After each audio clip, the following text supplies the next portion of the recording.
तो बताया गया है, हदीस पाक में आता है और कल भी अल्लाह रब्बुल इज्जत का इरशाद पाक आपने सुना हजरत मूसा अलैहिस्सलाम के बारे में। हजरत मूसा अलैहिस्सलाम से रब ने क्या फरमाया, ठीक। उसके बाद बुजुर्गान दीन में फरमाते हैं, हदीस पाक में भी आता है बारहा, और सैयद सरकार आला हजरत रहमतुल्लाह अलैह फरमाते हैं बावजूद रहने के 7 फज़ाइल। इंसान जब बावजूद रहता है उसको 7 फजीलतें हासिल होती हैं। और वो 7 फजीलतें कौन सी हैं जब इंसान बावजूद रहता है, बावजूद रहने की उसके लिए क्या क्या बरकतें उससे हासिल होती हैं। बताते हैं कि पहली बरकत इंसान को यह हासिल होती है जब वुज़ू उसका होता है तो मलाइका उसकी सोहबत में रग़बत करते हैं।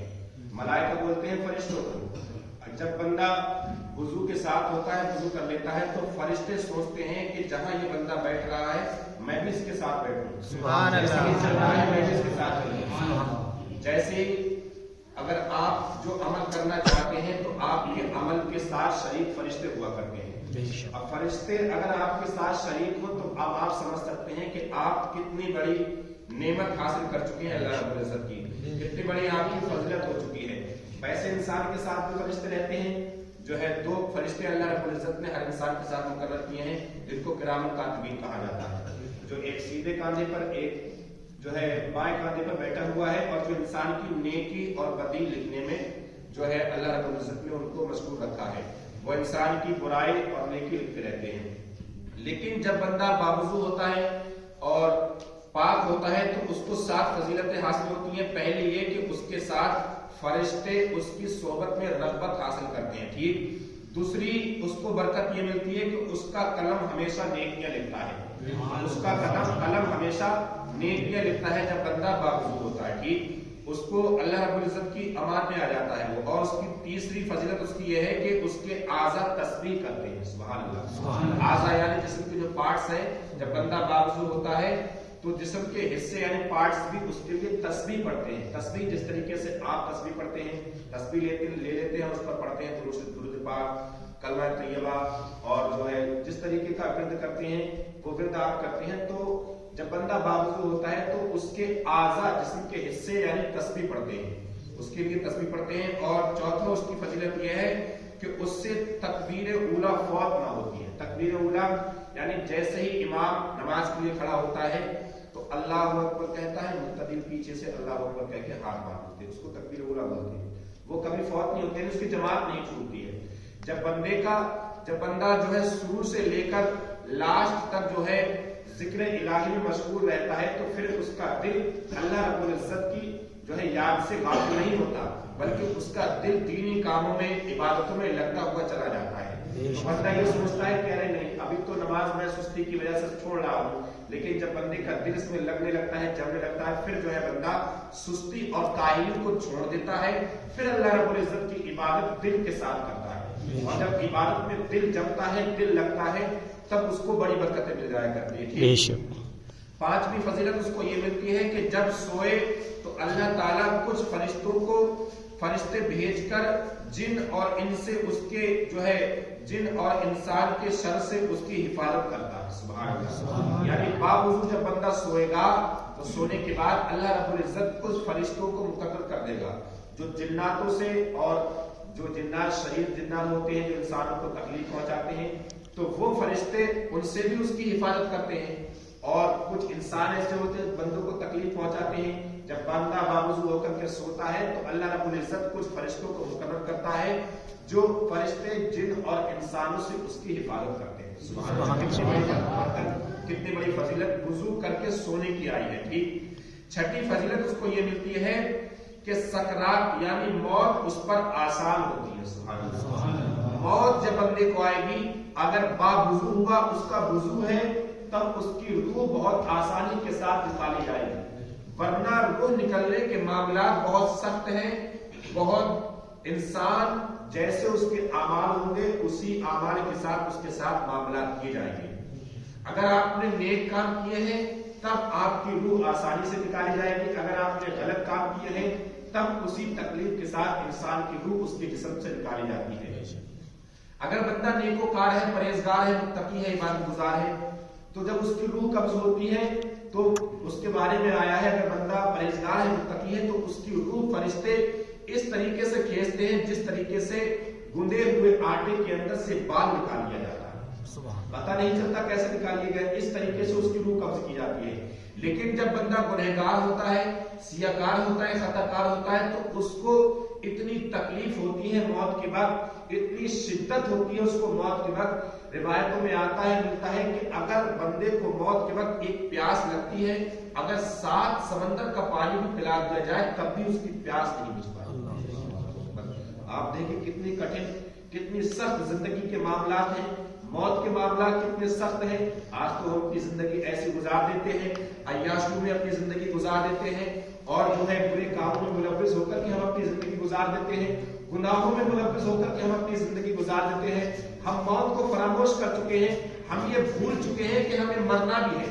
अगर हम मरेंगे तो हमारे साथ क्या मामला हो रहा है, हमारी रूह कब्ज होगी तो किस तरीके से हमारी रूह कब्ज होगी। अगर हम नेक काम कर रहे हैं, इबादत गुजार हैं, तब तो हमारे साथ ये मामला होंगे। लेकिन अगर हमने दुनिया में रहकर के गुनाह किए हैं, बुरे काम किए हैं, और जो है रब की इबादत ना की है, रब की नाफरमानी की है, तब हमारे साथ अल्लाह रब्बुल इज्जत क्या क्या मामला फरमाएगा। और हदीस पाक में आता है, बंदा जब गुनहगार होता है, सियाकार होता है, खताकार होता है, तो मौत के वक्त इतनी तकलीफ उसको होती है। जब आकाए दो आलम सल्लल्लाहु अलैहि वसल्लम का वक्त विसाल करीब आया, जब आपका इस दुनिया से रुखसत होने का वक्त आया, तो आपको एक बुखार हुआ, इतना तेज बुखार हुआ, इतना शिद्दत का बुखार था। हजरत आयशा सिद्दीक़ा रज़ियल्लाहु ताला अन्हा फरमाती हैं कि आकाए करीम को इतना सख्त बुखार था कि हजरत आयशा सिद्दीक़ा रज़ियल्लाहु ताला अन्हा पानी का कपड़ा भिगो करके हुजूर के माथे पर रखती थी, रखने की देर नहीं होती थी कि कपड़ा सूख जाता था, इतना सख्त आपको उस वक्त बुखार था।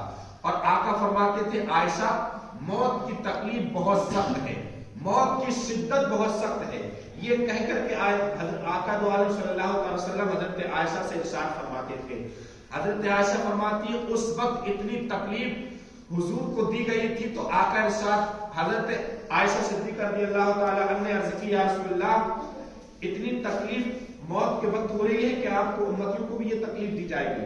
हजरत जिब्रील अलैहिस्सलाम आते हैं, आकर के सलाम अर्ज करते हैं, या रसूलल्लाह, रब ने आपको याद फरमाया है, अब इस दुनिया को छोड़ने का वक्त आ गया है, रब आपसे मुलाकात का मुंतज़िर है। तो आकाए दो आलम सल्लल्लाहु अलैहि वसल्लम इरशाद फरमाते हैं, जिब्रील, जो तकलीफ मौत के वक्त मुझे दी जा रही है, कि इतनी तकलीफ मेरी उम्मत को भी होगी। हजरत जिब्रील अर्ज करते हैं, या रसूलल्लाह, इससे 70 गुना ज्यादा आपकी उम्मत को तकलीफ दी जाएगी। अब आप देखिए, वो नबी थे जिन्होंने पूरी अपनी जिंदगी अल्लाह रब्बुल इज्जत की इबादत में गुजार दी, पूरी जिंदगी इबादत में रब की गुजार दी, पूरी जिंदगी दीन की तबलीग में रब की गुजार दी। और वो नबी कौन नबी, जिनकी उम्मत में पैदा होने के लिए अंबिया इकराम भी तमन्ना किया करते, मौला करीम हमें आखिरी नबी की उम्मत में पैदा फरमा। वो नबी फरमाते हैं कि मौत की तकलीफ इतनी सख्त है, मौत की शिद्दत इतनी सख्त है। हजरत जिब्रील अलैहिस्सलाम से नबी इरशाद फरमाते, जिब्रील, जितनी तकलीफ मेरी उम्मत को दी जाएगी, वो तमाम तकलीफें आज मेरे ऊपर डाल दी जाए, मेरी उम्मत ये तकलीफ बर्दाश्त न कर पाएगी, मेरी उम्मत ये तकलीफ न बर्दाश्त कर पाएगी। आप देखें, हम गुनाह करें, हम खताएं करें, हम हर मुलव्विस गुनाह के काम में मुलव्विस हो, हम तमाम गुनाह के काम करें हम, लेकिन हमारे गुनाहों की ज़मानत मुस्तफा करीम ले रहे हैं। मुस्तफा हमारे लिए उस वक्त भी अपनी तकलीफ को जो है बर्दाश्त कर रहे हैं, सिर्फ हमारी खातिर, इस उम्मत की खातिर, इस गुनहगार उम्मत की खातिर लिए। लेकिन ये उम्मत आज क्या करती है, 10 मिनट 15 मिनट हमसे नमाज के लिए नहीं निकल पाते हैं। जिस तरीके से आज हम नमाज पढ़ रहे हैं, रमजान के महीने में आकर के हम टाइम निकाल रहे हैं कि और वक्त में हम टाइम नहीं निकाल सकते हैं, निकाल सकते हैं, लेकिन हमको एहसास नहीं होता इस चीज का। एहसास तब होगा जब वक्त विसाल करीब आगा, करीब आने के बाद और कयामत का मंजर उस दिन उठाया जाएगा, उस दिन मामलात होंगे। उस दिन तो हम रब से कहेंगे, मौला करीम हमें दुनिया में भेज दे, अब हम तेरी इबादत करेंगे, लेकिन उस दिन कुछ नहीं बन पाएगा, उस दिन दोबारा नहीं भेजा जाएगा। ये जिंदगी चंद दिन की जिंदगी है, ये दुनिया हमेशा के लिए दुनिया नहीं है।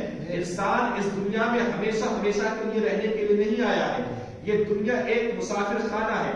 जिस तरीके से आप दुनिया में रहकर के कहीं सफर करते हैं, کہیں کے لیے جاتے ہیں، اسی طریقے سے آخرت کے لیے آپ اس دنیا میں بھیجے گئے ہیں کہ آپ دنیا میں رہ کر کے آخرت کے لیے کیا انتظام کرتے ہیں، آخرت کے لیے کیا نیکیاں اکٹھی کرتے ہیں، آخرت کے لیے آپ کیا بھیج رہے ہیں جو کل قیامت کے دن آپ کے لیے ذریعہ نجات بن جائے، آپ کے لیے نجات کا ذریعہ بن جائے۔ تو بتایا گیا، آقا ارشاد فرماتے ہیں اتنی تکلیف ہوگی موت کے وقت کہ اگر ایک انسان پر 100 تلواروں کے بار ایک ساتھ کیے جائے اس وقت بھی اتنی تکلیف نہیں ہوتی جتنی تکلیف موت کے وقت انسان کو۔ آپ دیکھیں، یہ سبحان اللہ کہنے کا مقام نہیں، ہر جگہ ہم لوگ سبحان اللہ کہہ دیتے ہیں، جہاں خوف کی باتیں ہوتی ہیں، ڈراؤنی باتیں ہوتی ہیں، رب کے عذاب سے ڈرایا جاتا ہے، وہاں سبحان اللہ نہیں بلکہ اللہ اکبر کہا جاتا ہے، اللہ کی پناہ مانگی جاتی ہے، اس چیز سے ہمیں توبہ کرنی چاہیے۔ ٹھیک آقا فرماتے ہیں اتنی تکلیف موت کے وقت انسان کو دی جاتی ہے کہ اگر کوئی بیری دار درخت ہو اور اس پر ریشم کا کپڑا پھینک کر اور کھینچا جائے تو کس طریقے سے ریشم کے کانٹے دھاگے اس میں ہلک جاتے ہیں، اس طریقے سے انسان کی روح کو قبض کیا جائے گا، اس طریقے سے انسان کو تکلیف دی جائے گی۔ آقا فرماتے ہیں موت کے وقت انسان کو اتنی تکلیف ہوتی ہے جس طریقے سے زندہ بکری کی کھال نکالی جائے اس سے 10 گنا زیادہ انسان کو موت کے وقت تکلیف دی جاتی ہے۔ آپ سوچیں، آپ برداشت کر سکتے ہیں اس تکلیف کو کہ ہم اور آپ برداشت کر سکتے ہیں اس تکلیف کو؟ نہیں کر سکتے پیارے۔ جب ہم اس تکلیف کو برداشت نہیں کر سکتے پھر ہم رب کے عذاب کو کیوں دعوت دیتے ہیں؟ پھر ہم اپنے رب کی ناشکری کیوں کرتے ہیں؟ اپنے رب کی نافرمانی کیوں کرتے ہیں؟ گناہوں میں ملوث کیوں ہوتے ہیں؟ آج ہر گناہ میں ملوث ہم ہیں، کون سا گناہ ہم نہیں کر رہے ہیں اور کون سے رب کے عذاب کو ہم دعوت نہیں دیتے ہیں؟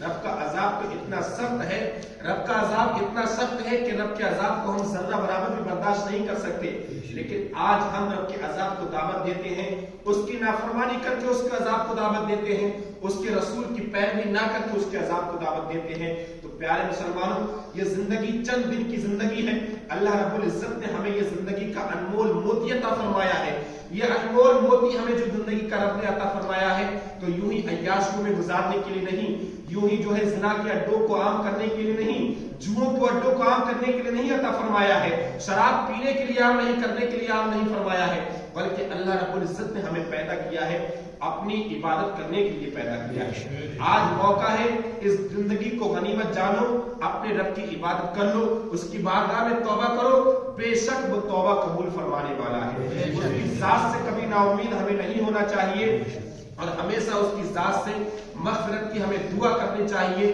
اس لیے کہ وہ رب پروردگار عالم رحیم ہے، کریم ہے، وہ اپنے بندوں پر رحم فرماتا ہے، کرم فرماتا ہے۔ رب کی بارگاہ میں دعا ہے، مولا کریم ہم گنہگار ہیں، سیاکار ہیں، پروردگار عالم ہماری خطاؤں کو درگزر فرما، ہمارے گناہوں کو معاف فرما۔